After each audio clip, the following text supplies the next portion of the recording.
संत लूकस के अनुसार सुसमाचार अध्याय 1 पद संख्या 28 से लेकर मैं पढ़ता हूं, आप ध्यान पूर्वक सुने।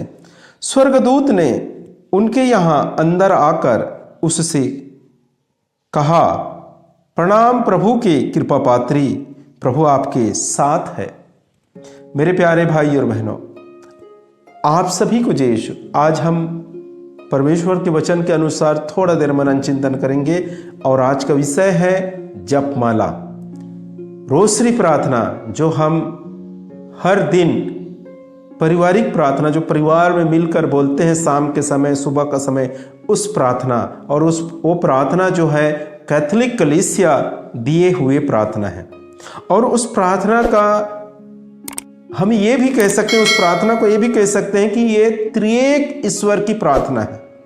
इसे कैथोलिक कलीसिया कहती है कि ये त्रिएक ईश्वर की प्रार्थना है और इसे हम 3 भागों में समझने की कोशिश करेंगे। सबसे पहले जो है वो प्रणाम मरिया कृपा पूर्ण प्रभु तेरे साथ है, इसको हम पहले वीडियो में समझेंगे, दूसरे भाग दूसरे वीडियो में और तीसरे भाग तीसरे वीडियो में।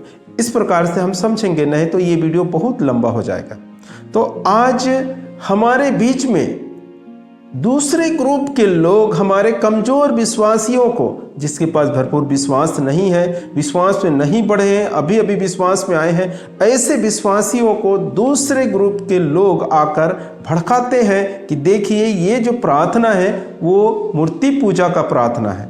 अर्थात कहने का मतलब क्या है कि आप लोग मरियम से प्रार्थना करते हैं, मरियम की आराधना स्तुति करते हैं, इसलिए मूर्ति पूजा है। ऐसे बोल के दूसरे ग्रुप के लोग हमारे कुछ विश्वासियों को भड़काते हैं और अपने साथ ले जाते हैं। मैं सबसे पहले आप सभी को नम्र पूर्वक विनती करता हूं कि ऐसा कभी ना करें।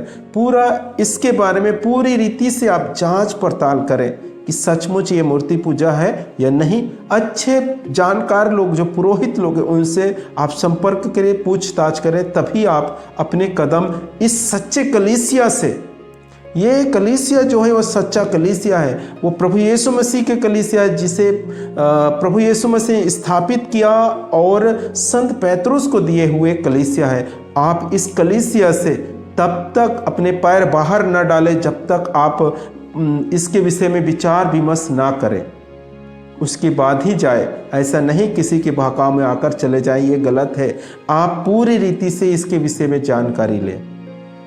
तो हम इसी विषय में चर्चा करेंगे कि ये मूर्ति पूजा नहीं है, ये एक त्रिएक ईश्वर की प्रार्थना है और ये प्रार्थना जो है वो ईश्वर के शब्द है। जब यहाँ पर मैंने जो वचन पढ़ा है उसमें लिखा है कि स्वर्गदूत ने उसके यहाँ अंदर आकर उससे कहा, प्रणाम मरिया, प्रणाम प्रभु की कृपा पात्री, प्रभु आपके साथ है।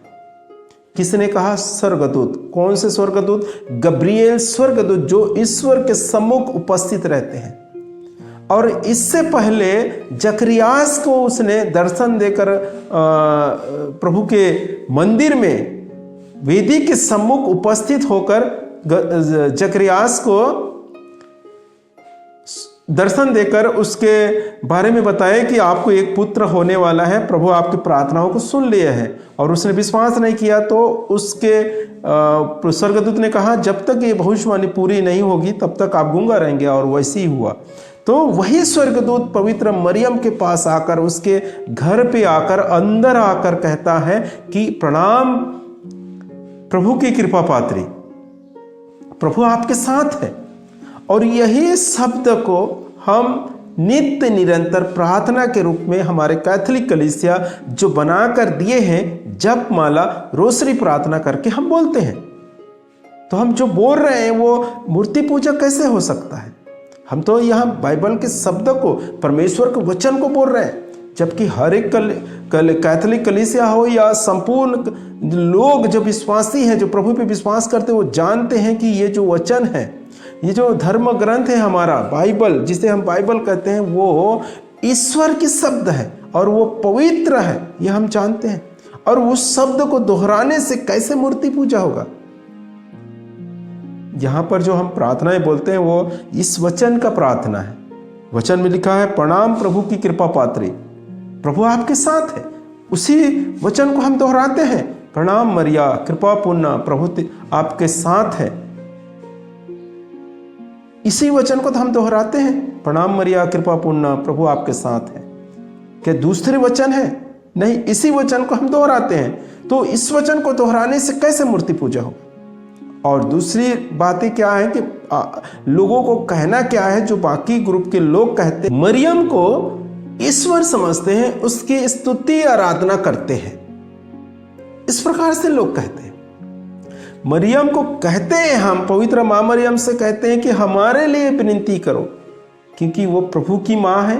और हमने जो 10 आज्ञा में पढ़ा है कि माता पिता की आदर और सम्मान करना है, इसलिए वो प्रभु की माँ है। और प्रभु की माँ यदि हमारी विनती उस तक पहुंचाती है तो हमारी प्रार्थनाएं जल्द से जल्द सुनाई होगी, क्योंकि वो प्रभु के साथ है, प्रभु की कृपा पात्री है, इसलिए वो प्रभु के साथ है। और जब हम उससे मदद मांगते हैं, मध्यस्थिति करते हैं, मदद मांग रहे हैं अपने, कभी कभी हम लोग क्या करते हैं, सोचिए ना, कोई भी ग्रुप के विश्वासी हो, वो क्या करता है, किसी न किसी को जो उसके अगुवा है, हम लोग अपने पुरोहित को, अपने फादर को, जो धर्म गुरु है, उनसे धर्म पहने हैं, या कलीसिया में कोई प्रचारक है, उससे कहते हैं कि मेरे लिए प्रार्थना कीजिए, मेरे लिए प्रार्थना कीजिए। और हम क्या करते हैं, प्रार्थना करते हैं उनके लिए। जैसे कि आप पुरोहित को बोले हैं कि मेरे लिए मीसा चढ़ा देना, चढ़ाइए जी, इसलिए ऐसा ऐसा मेरा अंदर ये समस्या है, बीमारी है, मेरे बच्चों के लिए, मेरे पत्नी के लिए, जो भी जिस चीज़ों के लिए प्रार्थना के लिए, मीसा के लिए बोलते हैं, तो इसका अर्थ नहीं है कि पुरोहित को हम ईश्वर समझ रहे हैं, नहीं, वो एक मध्यस्थता है, मध्यस्थ है, जो हमारे प्रार्थनाओं को आगे पहुंचाने वाले व्यक्ति है। जिस प्रकार हम किसी को प्रार्थना के लिए बोलते हैं, तो हम क्या कह रहे हैं कि मेरे लिए आप प्रार्थना कीजिए। क्यों? क्योंकि आप मुझसे थोड़ा से एक कदम आगे हैं विश्वास में और पवित्रता में। आप में और मुझ में फर्क है, यही सोचते हैं विश्वासी। क्योंकि मैं नित्य निरंतर एक साधारण विश्वासी हूँ, पापमय जीवन है मेरा, लोगों के साथ जीवन बिताता हूँ। और आप क्या है, एक प्रचारक है, थोड़ा से हमसे ऊंचे लेवल में आप प्रार्थना करते हैं, प्रभु के साथ जुड़े हुए हैं, आप थोड़ा पवित्र है आपके अंदर, और पवित्रता जीवन जीते हैं। और दूसरी बात क्या है, आपका विश्वास हमसे बड़ा है, इसलिए लोग कहते हैं। उसी प्रकार पुरोहित को भी बोलते हैं, वो लोग पवित्र जन हैं, पवित्र लोग हैं, प्रभु के लोग हैं, वो लोग चुने हुए लोग हैं, हमारे लिए प्रार्थना कीजिए, आपकी प्रार्थना जल्दी सुनेंगे। ये नहीं सोचना कि वो ईश्वर है, ऐसा नहीं कहते ना। लेकिन दूसरे लोग क्या कहते हैं, जब पवित्र माँ मरियम से हम लोग विनती करते हैं कि हमारे लिए प्रार्थना कीजिए, तो लोग देखने वाले क्या बोलते हैं कि मरियम से प्रार्थना कर रहे हैं, मरियम की स्तुति आराधना कर रहे हैं, मरियम, पवित्र माँ मरियम को ईश्वर समझते हैं लोग, उसकी आराधना स्तुति करते हैं। ये नहीं करते मेरे प्रियो। यदि हमारे कैथोलिक कलीसिया में कोई करते भी होंगे तो वो मूर्ति पूजा है, वो हम कहते हैं कि वो मूर्ति पूजक है। लेकिन कोई मध्यस्थ मांग रहा है, जिस प्रकार हम लोगों से मदद मांगते हैं, आप मांगते हैं, तो वो मूर्ति पूजा नहीं, वो मदद करती है। क्यों? क्योंकि वो प्रभु की कृपा पात्री है और प्रभु के साथ है, अर्थात प्रभु के बिल्कुल निकट है, प्रभु यीशु मसीह के निकट है। तो इसलिए जब हम किसी संत के लिए किसी संत के पास मध्यस्थ मांगते हैं, तो हम सोचते हैं कि संत लोग प्रभु के साथ है, तो जल्द से जल्द हमारी प्रार्थना सुनाई होगी, इसलिए हम उनसे विनती करते हैं। और दूसरी बात क्या है कि ये प्रभु के शब्द है, ये प्रभु की वचन है, प्रभु यीशु मसीह का शब्द है, जो स्वर्गदूत स्वर्ग से आए थे, जो शब्द को लेकर वो ईश्वर की ओर से थे।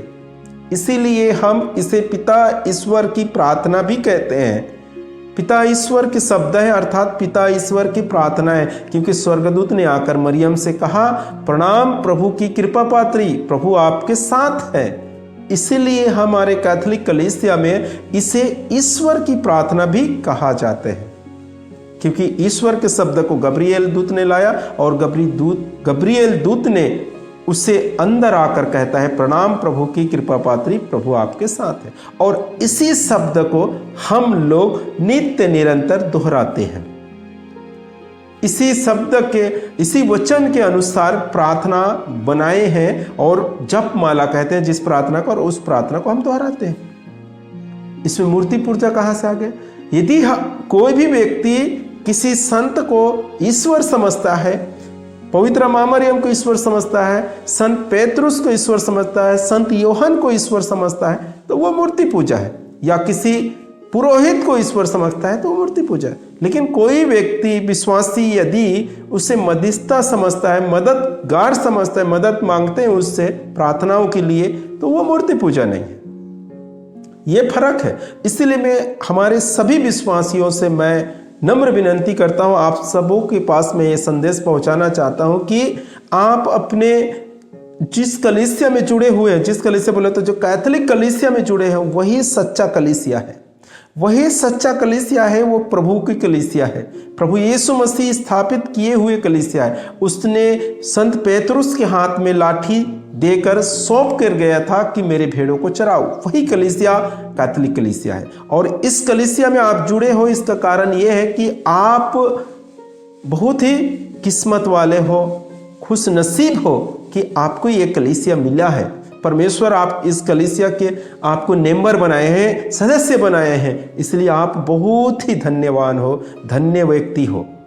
इसीलिए आप लोग जो भी आपके साथ ऐसे बहसबाजी करते हैं, भड़काते हैं, उनसे आप डरने की बात नहीं। आप इसकी जानकारी आपके नज़दीक जो पुरोहित है, धर्मगुरु है, धर्म बहनें हैं, उनसे आप संपर्क कीजिए और इसकी पूरी जानकारी लीजिए। ये प्रार्थना कैसी है, कहाँ से बनाए हुए, इस प्रकार से। तब यदि आपको ऐसा लगता है कि नहीं ये खराब है, तो आप चले जाइए, इसमें कोई बात नहीं। लेकिन आप ऐसे ही सुन के जा रहे हैं, ये आप ऐसा काम ना करें। आप पूरी रीति से जांचिए कि कैथोलिक कलीसिया जो है वो ईश्वर की। आज की वीडियो यहीं तक, आगे वीडियो में फिर मुलाकात होगा। तब तक के लिए हमारे पिता परमेश्वर आप सभी को भरपूर मात्रा में आशीष प्रदान करे। आप सभी को जय यीशु।